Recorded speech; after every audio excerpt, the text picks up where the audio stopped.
নমস্কার বন্ধুরা, আমি শ্রাবন্তী। আর আজকে একটি ছোট্ট গল্প নিয়ে আপনাদের কাছে চলে এসেছি। গল্পটা কিন্তু অবশ্যই পুরোটা শুনবেন, আশা করি ভালো লাগবে। তো গল্পটা শুরু করা যাক তাহলে। হ্যাঁ, গল্পটা এমনই। আমেরিকার একটি ছোট্ট শহর, বরফে ঢাকা শহর, খুব ঠান্ডা।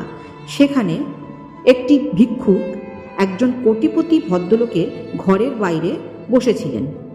কোটিপতি ভদ্রলোকটি যখন গাড়ি করে আসছিলেন তখন দেখলেন ভিক্ষুকটি তার ঘরের বাইরে বসে আছে। তার মায়া হলো, সে গাড়ি থেকে নেমে ভিক্ষুকটির কাছে আসলেন এবং এসে বললেন যে এই ঠান্ডার মধ্যে কোনো জামা কাপড় নেই, উষ্ণ শীতের জামা কাপড় নেই, আপনার গায়ে আপনার ঠান্ডা লাগছে না? তা ভিক্ষুকটি বললেন যে না মহাশয়, আমার অভ্যাস হয়ে গেছে। এই কথা শুনে ওনার খুব কষ্ট হলো। কোটিপতি ভদ্রলোক যথারীতি ঘরে চলে গেলেন এবং গিয়ে বললেন তাকে যাওয়ার আগে যে আমি ঘর থেকে আপনার জন্য শীতের জামা কাপড় এনে দেবো। তো ভালো। ভিক্ষুকটি প্রায় অনেকক্ষণ অপেক্ষা করলেন, কিন্তু কোটিপতি ভদ্রলোক যখন ঘরের ভেতরে গেলেন উনি নানা কাজের মধ্যে ব্যস্ত হয়ে গিয়ে এই ভিক্ষুক ভদ্রলোকটির কথা ভুলেই গেছেন।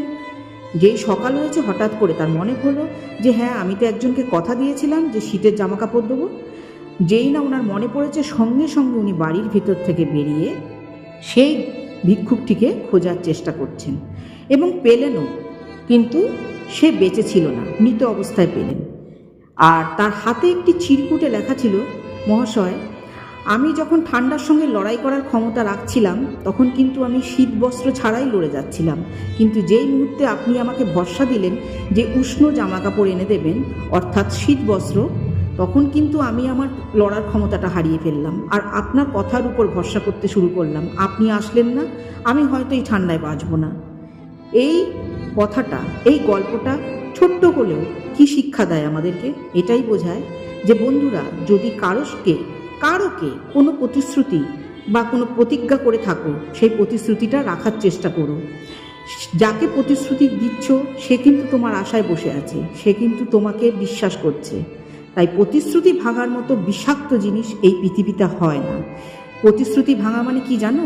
নিজের হাতে কাউকে বিষ পান করিয়ে দেওয়া। আর এই ঘটনাটাই কিন্তু ঘটেছিল বৃদ্ধ এই ভিক্ষুক ভদ্রলোকটির সাথে।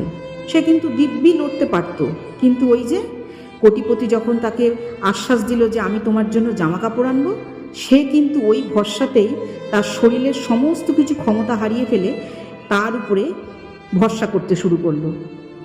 যাক, আজকে ছোট্ট একটা গল্প বললাম। প্রতিশ্রুতি ভঙ্গ করো না, সবাইকে ভালোবাসতে শেখো। ধন্যবাদ।